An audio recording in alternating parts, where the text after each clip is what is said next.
Hello everybody and welcome back to Time of the Whovians United.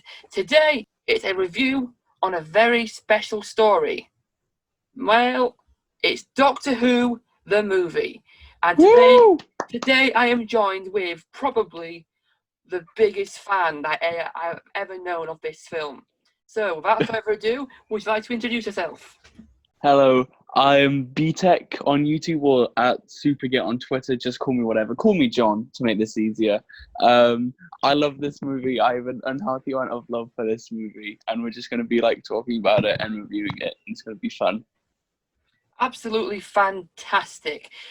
So without further ado, we might as well get into it. So, John, what did you think of the story overall?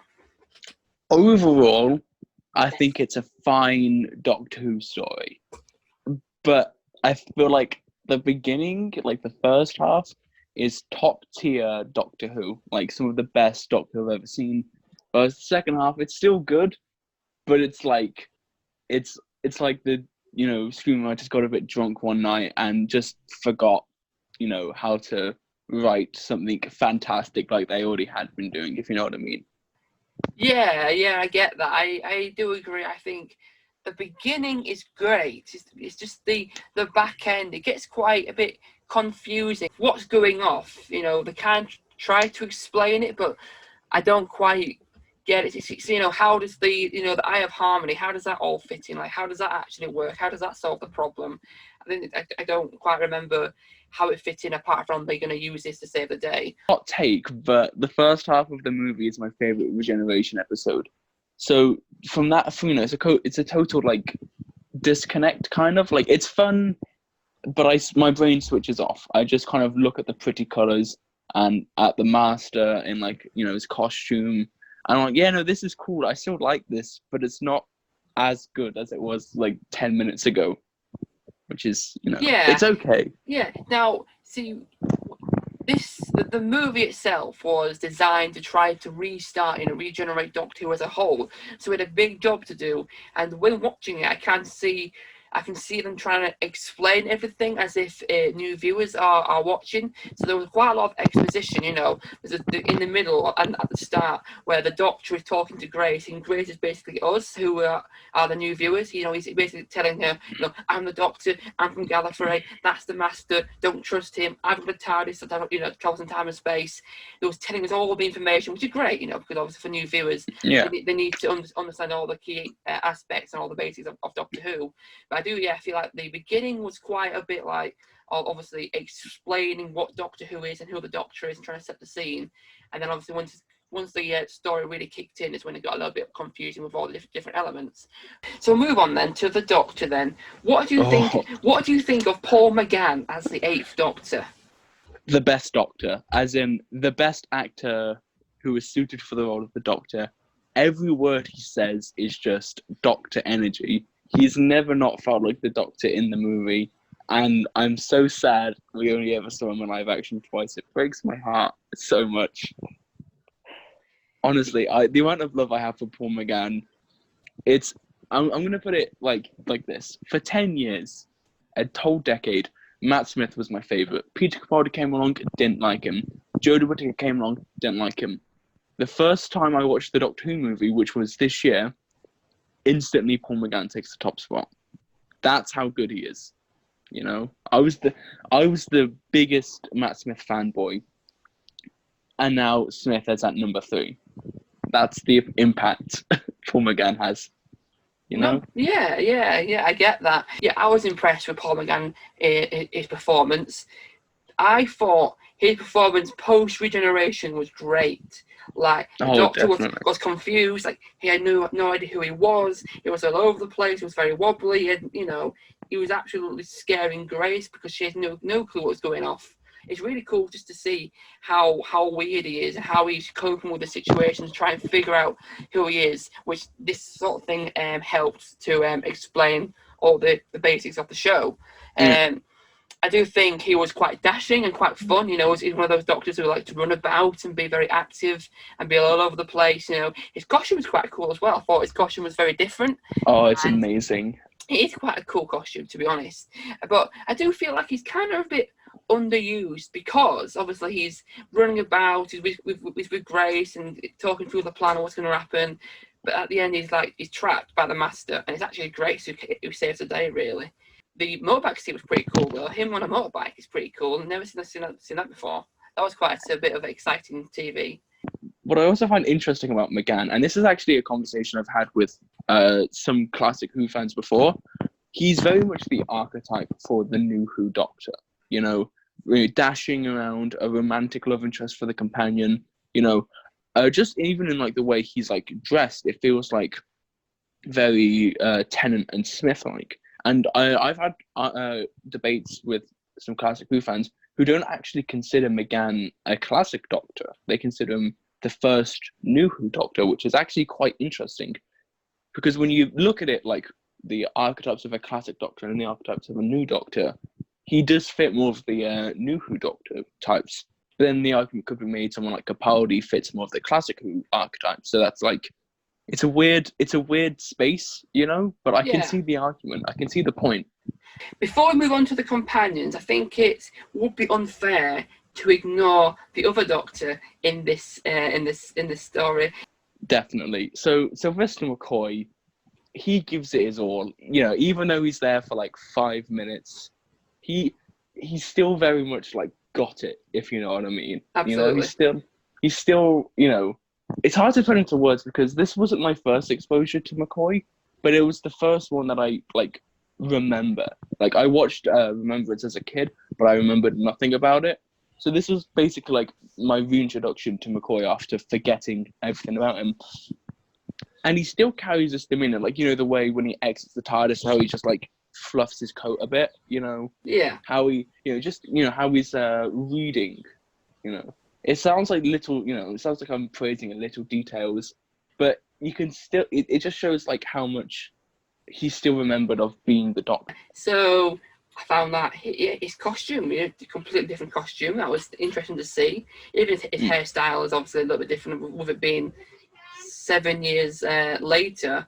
So yeah, would have been nice. Would have been nice to see more of him. You know, it would have been nice to see a bit more of the character. But obviously, it is an Eighth Doctor story, and it has to go away at some point. So then the Eighth Doctor can be there. Yeah, I do think being shot is interesting. Yeah, I don't. You know, we've not really seen that.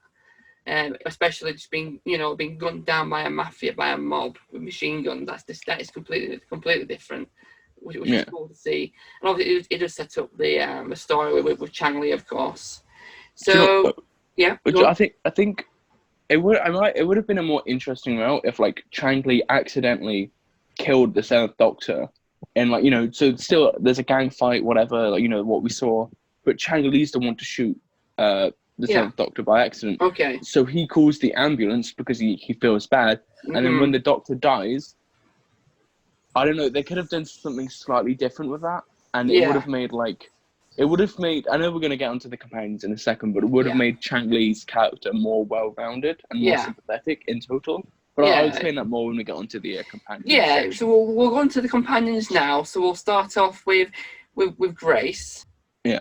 I really like Grace. I usually don't like companions that are romantically involved with the Doctor much, but I feel like with Grace, she doesn't, you know, maybe it's because she only had this one experience with the Doctor, but she wasn't like obsessing over him, you know, like say Rose. Sorry, I'm turning this into an anti-Rose thing. Any excuse to hate on Rose. Oh no. No. But no, I really like Grace's character. I like how she goes from, you know, thinking he's just slightly crazy to realizing he's fantastical, going back to thinking he's completely insane, then to realizing he holds the secrets of the universe behind his eyes. But I also like how she realizes how she doesn't want to learn those secrets. She doesn't want a fantastical life.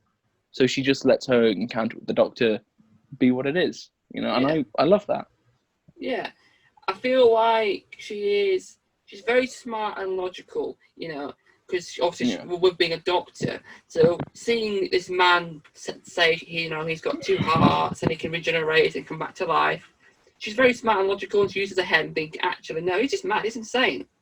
But that still had its uses later on, because obviously the Doctor gave her some instructions of what to do with the TARDIS, and when she became free, she actually saved the day by figuring out for herself, which is great. It's good to see that the companion is actually very productive and can actually do things within the story, not just be there to ask questions and to tag along. She actually got involved and can actually do things with the skills she's already got. I feel like Grace has like the nice healthy balance between being like a stand-in for the audience member needing to learn things and being an independent character who has her own thoughts and feelings and does what she needs to do. Like the line that McGann says where it's something like but it was that childish dream that made you want to become a doctor or something like that. That line I feel like encompasses Grace as a character. She doesn't want to like accept this fantastical world, at least at the beginning, because it's weird and like it just feels weird and wrong. But to a child, that kind of like air of wonder is what draws them in. And I feel like for her story is about recapturing some of her childhood, if you know what I mean. Yeah. Because at the beginning of the film, she was at the opera, a very like grown-up thing to do, and by the end of the film, she's literally entered a fantasy world, and it's just a nice little contrast to the arc. We'll move on to Chang Lee then. So, Chang Lee. I love Chang Lee. Despite him feeling a bit one note for most of the film, I do love him. I feel like the actor gives off a phenomenal performance of Chang Lee. And I like I said earlier, even though his performance is a bit one note, I do like his character because he could have just been like a mustache twirling villain for the entire thing, but by the end of it, he realizes his wrongs, and he even tries to give back the gold dust to the Doctor. Like he doesn't try and keep it. The Doctor didn't know that was gone. He had no idea he was given the gold dust. But he becomes a better person by the end of the film, and I appreciate that. Yeah. So. My opinion on Chang Lee is a little bit different. So I've got 2 bullet points. There, not much to say. No, so I'll admit he has a place in he has a role in the story. He actually functions. He has something to do.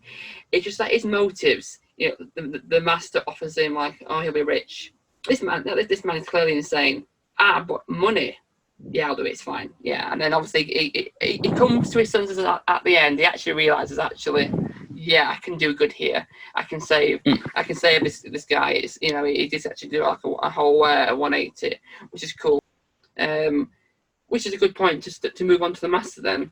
So this version of the Master, what do you think compared to the rest in this one? So. The Master is definitely the weakest character in the film. There's no denying that, He was the stereotypical mustache-twirling villain, and even in the classic era, like, as a whole, the Master had more depth than just screw the Doctor, That being said, Eric Roberts saves this character for me. I love Eric Roberts' performance. It's the perfect blend of, like, campy goodness that the Master has. The Master has this presence about him, that's a controversial opinion. He's got this presence about him that hasn't been topped for me. I'm not saying he's my favorite Master. I think Sacha Dhawan is my favorite Master. But Eric Roberts has this demeanor about him that hasn't been topped by anyone before him, and certainly not by anyone after him. Like when he says, I always dress for the occasion. It's so camp, but I love it. It's so good.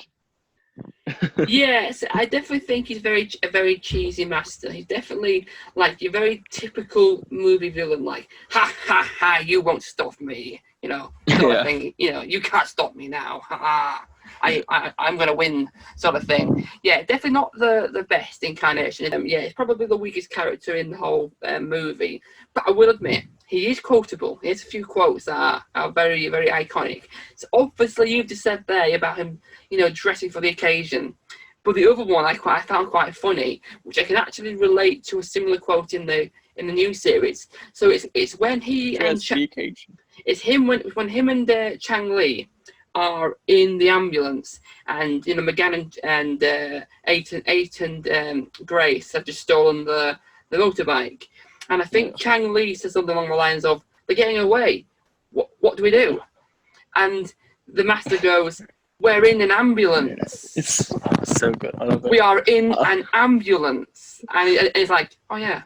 And I just literally picture K9 in school reunion. We are in a car. We are in a car. Like, literally, they're getting away, and he's like, "We're in an ambulance. You can legally follow them in this ambulance because you're allowed to. It's the law. You are allowed to move through traffic in this vehicle. Get after them." Another one, when he's just taking over Bruce's body, and he's up in the morning, and his wife's like, "Bruce, what are you doing?" And he's like, "I'm not Bruce." And I'm like, "Well, who are you then?" And he's like, "You can call me the Master." And she's like thinking he's being serious here. Yeah, or when he turns up at the hospital and like, "Bruce, are you okay?" And he's like, "I've got a cold or something, or I'm not well." And it's just the delivery of his lines are quite funny sometimes. So good. Eric Roberts, if you're watching this, we love you. Please, send us some love, please. I'm going to include cinematography, because that's always an important. There's obviously, because there's been obviously in the movie, there's a very big change to the TARDIS interior, and I think that needs acknowledging at least. So cinematography, we'll talk about the visuals, the music. You can also talk about the interior as well. I'll let you go with that. What do you think of the cinematography as a whole? So the cinematography is absolutely beautiful. Like when I was watching it with George, another member of Time of the Who's United, but you already know that. I don't know why I explained that.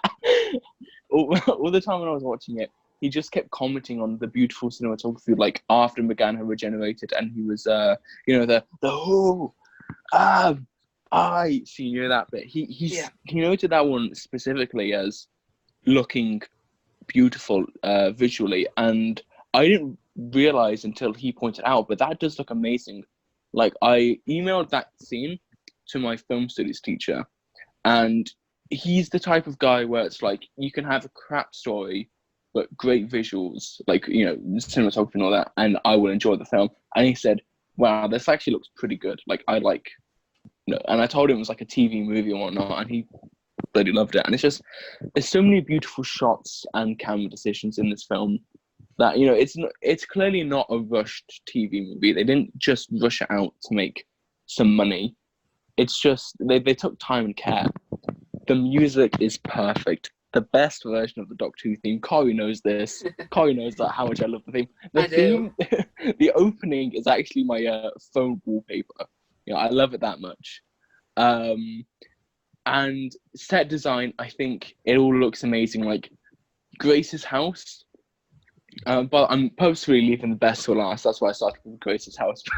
With Grace's house, it looks like your standard typical American house, but it's got dashes of her personality. Like there's a skeleton in there because she's a doctor. It's like a typical doctor's thing. The hospital, especially like in the abandoned wing, I think the way it's designed is it's to show. I'm going full film student here, but it's to show it's designed to show like how broken Paul McGann is in this moment. He doesn't know who he is, what he's doing, and the room is a perfect reflection of that. Pardon the pun. The TARDIS, it's so beautiful. I don't know if I've ever told you this, but I love TARDISes that look lived in. So, Tom Baker's second TARDIS and Peter Capaldi's TARDIS. That I love them because they look lived in, kind of rustic. Capaldi's doesn't look very rustic, but the bookcases and all that. But McGann's is like that perfect blend of rustic and lived in, and it's perfect. I just want to walk around there. That's the one I want to see the most, and I'm gutted that they didn't keep the set. They got rid of it, and that makes me sad. What we'll do then, we'll move on to the final part, which is the most important part of this. So, we're going to talk about whether or not the movie is a success or a failure, because there's different ways you can go about this. The movie was designed to restart, regenerate the series, and hopefully from this, I was hoping that a new series was going to come about. So, what do you think, John? So, overall, as a film, as a Doctor Who film, as a Doctor Who movie, is it a success or a failure, do you think? What do you think? This is a very tough question for me to answer, and I've got many different answers, depending on how you take the question. So in terms of like reviving the show and like getting a new series of Doctor Who and whatnot, and from a business perspective, it was a failure. You know, nobody liked it. Like, it was targeted towards the Americans. The Americans didn't like Doctor Who, so they didn't watch it. The Brits, it was too different from the Doctor Who that everyone had known from the past, so they didn't like it. It was just kind of like in limbo. No one really cared for it. Personally, for me, I have been branching out into classic Who more recently, but you know, when I first watched this, I was exclusively New Who. I didn't watch. As much as I was interested in classic Who, I never watched it. So I was just full on New Who, and I enjoyed this a lot because you know it's the bridge between the two eras. You know, and actually, it kind of succeeded in getting me into more classic Who. Because by watching this, I was like, oh, I might as well give these other classic stories a shot. So it's kind of like, it had like the opposite effect that it was intending, but it's still a good effect. Now, in terms of if I think it succeeded as a Doctor Who story, removing it as like a ploy to get a new series or whatnot, as a story, I think it succeeds. I can name so many Doctor Who episodes that is worse than the movie. I don't think it, a lot of people said it's the worst thing to come out of Doctor Who ever. It's not. It's perfectly fine. I love it to death. Like, if I'm just removing my perspective, just looking at it as like a piece of media, I think it's a perfectly fine and fun and entertaining piece of media. Yeah, that's fair enough. So I agree. Yeah, so looking at it from a film perspective, obviously it failed because it didn't reignite Doctor Who. They didn't want to bring it back. The reception at the time wasn't the greatest. But for me, the most important thing is I enjoyed watching this. I had fun. I liked it. I didn't necessarily hate it. I didn't want to turn off. I just watched it. I found it engaging. I found it interesting. So for me, it's a success because for me as a person, I enjoyed watching it. I would watch it again. It has watchability. I would happily watch that again. So from just story perspective, I would say it's a success. So there you have it. That was our review of Doctor Who the movie. What do you guys think at home? Post your thoughts down in the comments below. Discuss what do you think. Put in the comments, what's your rating? What's your main thoughts? Do you like the Master? Do you like Paul McGann as a Doctor? Have a discussion about it. Go and check out John's channel, BTech. I'll post it down in the description below. Go and check him out. Got some really good Doctor Who stuff on there. Some of his latest videos have been really, really good. The one about the Waters of Mars is one of my favourite ones so far. That's been recently. Thank you. That's a very good video about the Waters of Mars and the Doctor's character. Go and watch that now if you want. It will be linked down in the description below. If you enjoyed this video, give a nice big like, but also subscribe. Thank you, John, for being such a great guest. No problem. Thanks for having me on today. It was a lot of fun. I love geeking about Doctor Who and more specifically the Doctor Who movie, so this was a lot of fun. You are welcome to be back on the channel again for a collaboration, and if we can help you out, we will be happy to do the same for you. Oh, nice. Yes. So anyway, guys, thank you so much for watching. We will see you next time. See ya. Bye. Bye.